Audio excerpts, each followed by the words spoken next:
What's up, guys? Welcome back to Newswave. So with the Nintendo Direct expected by the end of this month, just based on reports going around currently, there are a lot of talks around what games could be shown, and now people think there could be a sequel to a big Nintendo franchise set up for the Switch 2, and we'll go over exactly where all of that is coming from here today.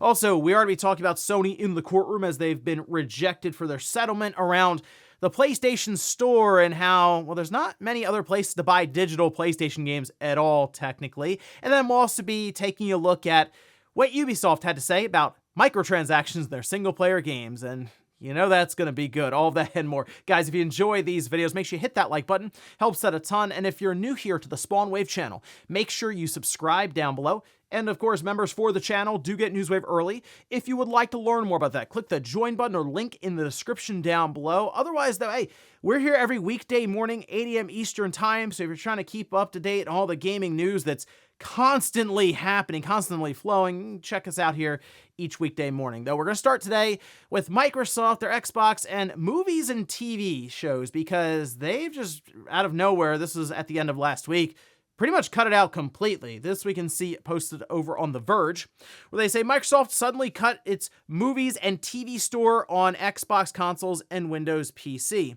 As of today, you can no longer purchase new movies or TV shows from the Microsoft Store on Xbox or Windows, but you will still be able to access previously purchased content on your devices. Quote from Microsoft saying, downloads will continue to be available on Windows and an HD Max resolution. Otherwise, though, that's kind of it. And it seems like they're just, I guess, relying on streaming services mostly at this point. And I will say I haven't necessarily bought movie or TV shows or anything through my Xbox, that Windows Store, in a long time. I think I have to go back to the Xbox 360 days for that. I mean, it's quite a while. Usually I just go in the store and look at the gaming section, although there were many people who were not happy about this, so it does seem like there were many who were relying on their Xbox for movies or TV, which is ironic for Microsoft shut that down, since that was the big focus on the Xbox One, infamously, as we all remember, where they said TV over and over and over again when they were at E3 to talk about video games. Still, though, a strange situation here for Microsoft, but them looking to, I guess, merge Xbox with Windows. I don't know if this is a thing that would necessarily be affected by that, but it's what they want to do, apparently. Shutting down movies and TV shows for new purchases. You can still download the ones you own, at least for now. Also, we do have an update coming up now, December 5th, for Avatar: Frontiers of Pandora. We can see this, though, over on Komatsu. Remember, they say publisher Ubisoft developer Massive Entertainment will release this free update that adds an optional third-person perspective mode, as well as a new game plus mode. This from Massive Entertainment creative director Omar Bouali, who says, "We've always envisioned Avatar: Frontiers of Pandora as a living world that evolves with our players. This update is a celebration of our community's passion, and we're thankful to our players for their support. It means the world to our team." And this then comes back to the discussion around first person versus third person in certain titles. This game really is more like an adventure style game, so it does feel more like a third person game, but they decided to go first person. I think when we heard it was first person, it was kind of weird. It's like, oh, okay, that's an odd decision. And now, I mean, after it didn't do well. It feels like when the sales were starting to be at least mentioned by Ubisoft, maybe this is a way they're thinking to sort of, I guess, revive it somewhat. At least a third person option will be welcomed by many people, as I've already seen this online. Certain games definitely work well for first person, but a title like this, a big open world adventure game, you might want to go third person with it. Oh, and it looks like the Battlefield 6 open beta has now been confirmed. We can see this over on their official account, where they say open weapons versus closed weapons, why not both? Starting at open beta, players can choose official playlists with signature weapons locked to classes or not.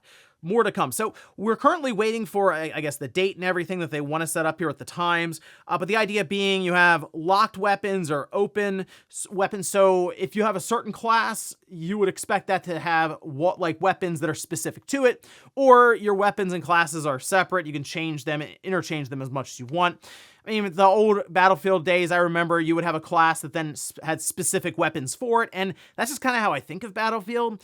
Although I guess now people do like the idea of customizing and changing things up, mix and match your classes, and then freely choose which weapons you want. So they're just going to go ahead and test it in this open beta, and that's probably the smart way to go. See what player feedback is, and then go from there. And guys, with some of the quick news out of the way, let's get into the bigger stuff. Let's start right away with Nintendo and this current sequel that's floating around right now after a profile listing was discovered. And we're now expecting a direct by the end of this month, as Nate the Hate has mentioned it, and it seems like other people have sort of come out a bit now saying, yeah, we're sort of expecting it before the end of July, which I don't think is this week because we have the Pokemon Presents today, and there's not much room after that for the rest of this week, so maybe next week then. That would make sense. Well, one game in particular that could be there that's now being discussed is a new Fire Emblem game. Not necessarily a remake, though. So take a look. This was posted originally by Doctray81, who did notice a LinkedIn post here. And this is pointing to a page for Takashi Mirayama.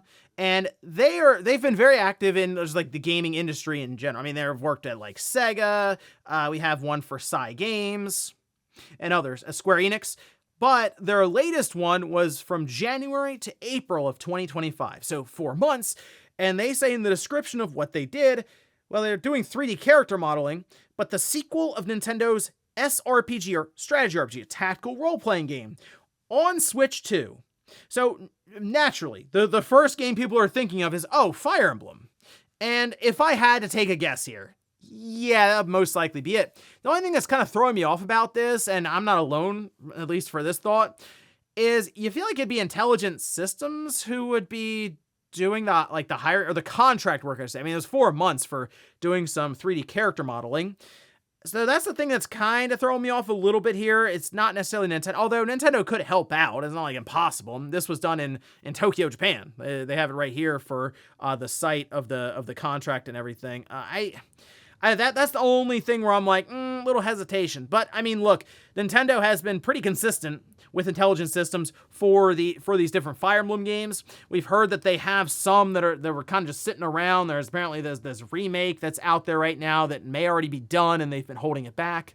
And we even heard that a little bit about like Fire Emblem Engage. I mean, it's been several years now since Three Houses, so I mean, it would be pretty soon after Fire Emblem Engage to then just have another one, like 2 years later or something. But they could definitely do it just with this Fire Emblem push, and it being a sequel to a previous strategy or tactical role-playing game from Nintendo. Yeah, I mean, it all kind of lines up for it to be the next big Fire Emblem game on the Switch too. Although the fact that we were thinking remake for Fire Emblem and now it's sequel, again, it's not necessarily completely adding up. I guess it could be Advanced Wars. I mean, they did 1 and 2, and that was fine, but it went through the weird delay. It was all over the place there. So it seems like the most likely thing would be Fire Emblem, but I guess you never know. I mean, look, we're expecting a direct to happen again by the end of this month, so next week, in which case we'll find out then. I have also seen some people float the idea that Nintendo could be working with Ubisoft again, and oh, look, it's a new Mario Rabbids, but again, that would be Ubisoft who would most likely do the majority of the contract work and the hiring, and Nintendo would work with them somewhat, but a 3D character modeler coming in to do some work with Ubisoft from Nintendo's end through a 4-month contract is also kind of a strange thing. So that's, I think, maybe the part that's so interesting about this is while Fire Emblem is probably the leading choice for this, it's not necessarily something that is set in stone and is that obvious. So let me know what your best guess is when it comes to this tactical role-playing game from Nintendo. A sequel, and that's the other thing to consider. I guess it could be a sequel in a franchise that isn't necessarily known as a tactical RPG or a tactical role-playing game. Maybe they decide to go that route and it be just some weird spin-off or like a sequel, yes, but a different style. Again, a lot of possibilities here. My money would be on Fire Emblem, but it would be really cool to be surprised maybe either next week at a Nintendo Direct or later on in the future. If this was all 3D modeling that was recently done, could be something we don't even find out about here for a couple of years. Next up, let's talk about Ubisoft, as they had quite an interesting time with their investors, as many questions and answers getting thrown around there in the room, and we've already kind of talked about some of it, as they let slip that there was a Ghost Recon game that was in first person, but they answered a number of questions, and one did have to do with microtransactions in their single-player games, and what exactly their strategy was there, how they feel about them, and well, let's take a look at what they said here. They say, the adoption of monetization and engagement policies that respect the player experience and are sustainable in the long term. At Ubisoft, the golden rule when developing premium games is to allow players to enjoy the game in full without having to spend more. Our monetization offer within premium games makes the player experience more fun by allowing them to personalize their avatars or progress more quickly. However, this is always optional. Okay, so I guess I have to ask, do microtransactions in your single-player games make it more fun? I don't know if I've ever heard anyone describe microtransactions in single-player games as making the game more enjoyable or more fun.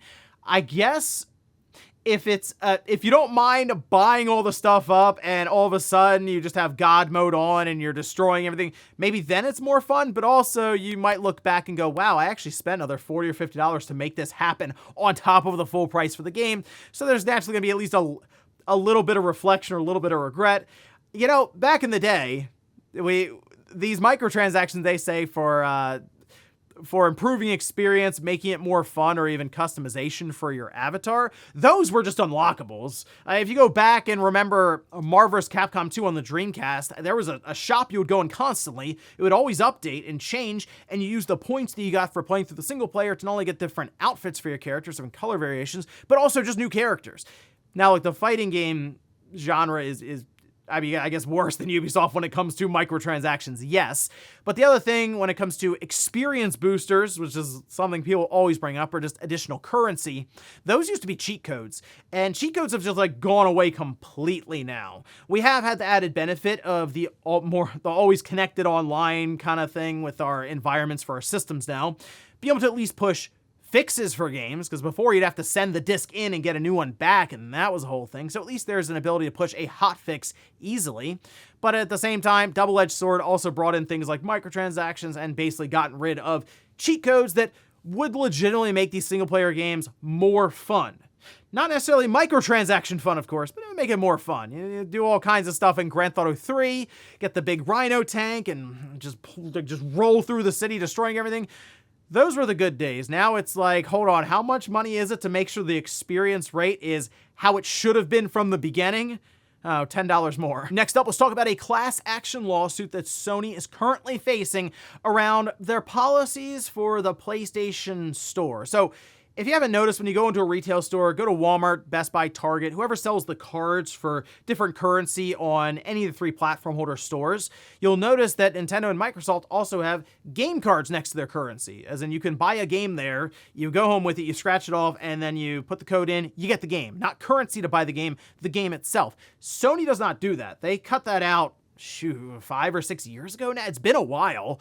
But the idea being you have to buy currency, then buy stuff on the store, so we don't have to worry about retailers changing the price or being even more competitive with us around it. They could have put any of those cards on sale if they want to, that being the retailers.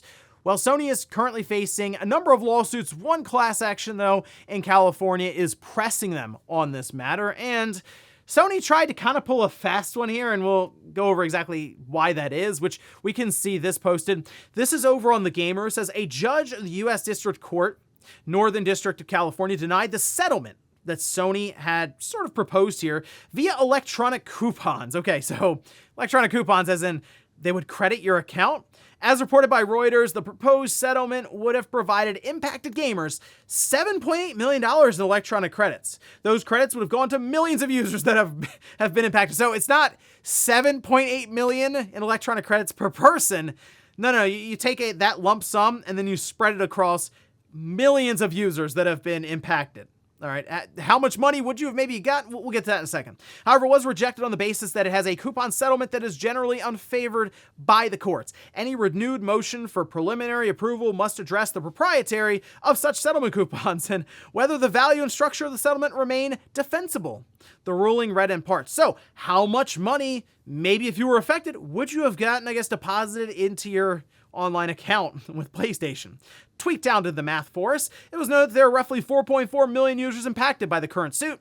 Under Sony's original proposal, those who were impacted by the situation would have stood to get back around $1.77 in credits to use on the PlayStation Network. Okay, I assume that's also before any lawyer fees or stuff came out, so it might have been even less than that. And that's not uncommon for class action lawsuits. There are times where people have gotten checks in the mail for a couple of dollars because you just happen to be part of something. You might not have realized it, but you're one of the 4 million or so, and they have all your information. They can send you the check. And generally, the paper and the postage that it's all printed on and took to get to you is worth more than the amount that you get.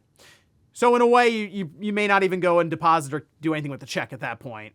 Yeah, it's disastrous a lot of times, these class action lawsuits, and that amount of money, if it was an electronic coupon, which sounds like they would have put it into your PlayStation wallet, it's like, great. Now you then go back to the store where they have full control of the pricing and nothing's really changed. I don't know if there will be any legitimate change from a class action lawsuit like this, because that would be more regulation side that would have to get involved and tell Sony, hey, you can't just funnel everyone to your one store. You have to open it up a bit more to the market and allow even retailers to sell cards. This is, again, the concern that people should have right now, but it is a lot of back and forth around if physical discs and media will still be here a couple of years from now. The whole time, Sony is out here just with a digital store that they fully control and, well, can pretty much make prices whatever they want because, well, I mean, again, the physical media thing is kind of on its way out, as we see just by the stats, at which point we'll be left with Sony and their store, and that's kind of it. In our last bit of news, let's talk about a new Atari 2600 Plus system. It takes cartridges, the whole thing, and it's themed around a very iconic video game character, which you can see, yeah, it's Pac-Man. This is the Atari Bandai Namco Play-On 2600 Plus Pac-Man edition.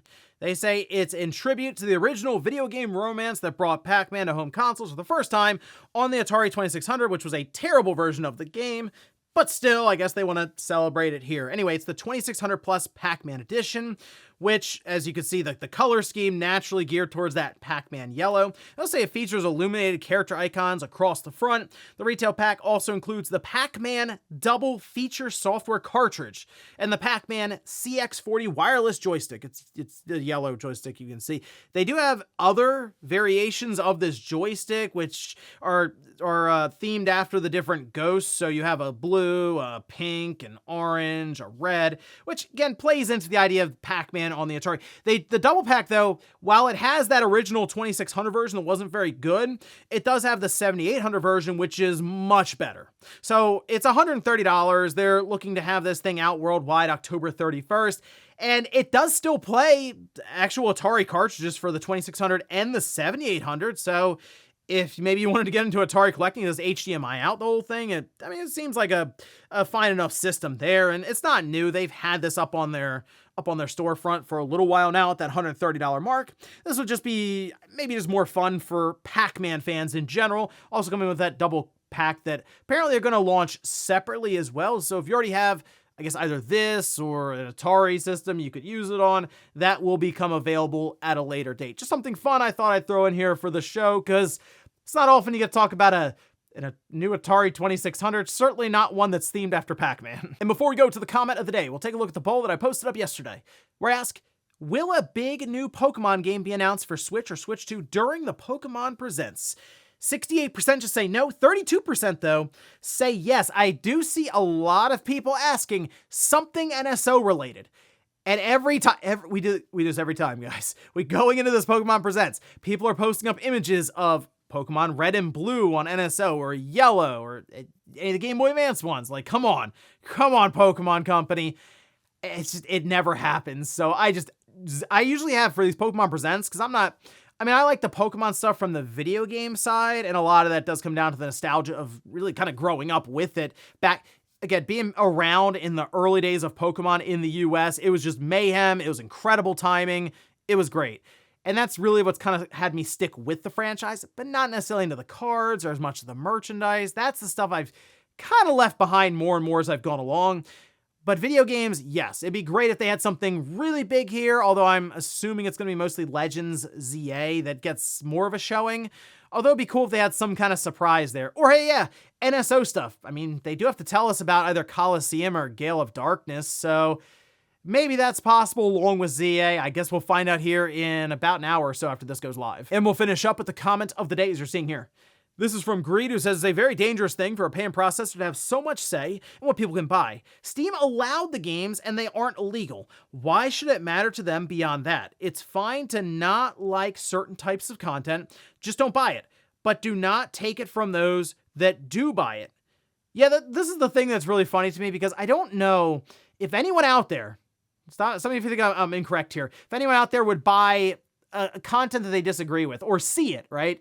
You'd have to then get it into your cart, go to the spot where you'd pay for it, only to find out that MasterCard and Visa are there. And even if they were, would you go, well, that's it, cancel my Visa or my MasterCard because of this game or this movie or book or whatever, you know, like this, whatever it is, it's Visa and MasterCard right there, I'm gonna have to cancel this. No, you go, all right, that you would just assume that that's taken if cards are accepted. You're like, okay, yeah, well, obviously Visa and MasterCard would be there. What about Discover, American Express? Those usually are the question marks. But also on the same side, if you're Visa, if you're Visa and MasterCard, why do you care? Because people aren't really going to leave. Like, if they have a bank account that's tied to one of those, they're not gonna move on from you. The only thing I think of is, because it's basically a duopoly between the two, if Visa says they're going to do it to try to get the upper hand on MasterCard about to follow, or vice versa. That's really it. So it's an unfortunate situation here just in general, because yes, these payment processors do have that much power to where even Valve cannot resist. They have to follow along with them. And ladies and gentlemen, that's going to do it here for Newswave. If you enjoyed this video, guys, hit that like button. If not, hit the dislike. Leave comments down below about everything we talked about here today. If you missed yesterday's Newswave, I'll leave it up here on a card. Or maybe want to check out some of the first custom mods for the Switch 2, especially with the Joy-Cons. Well, I went ahead and not only opened them up, but also installed some new buttons, and I'll leave that right below it. Thanks, guys, for watching, and I'll see you next time.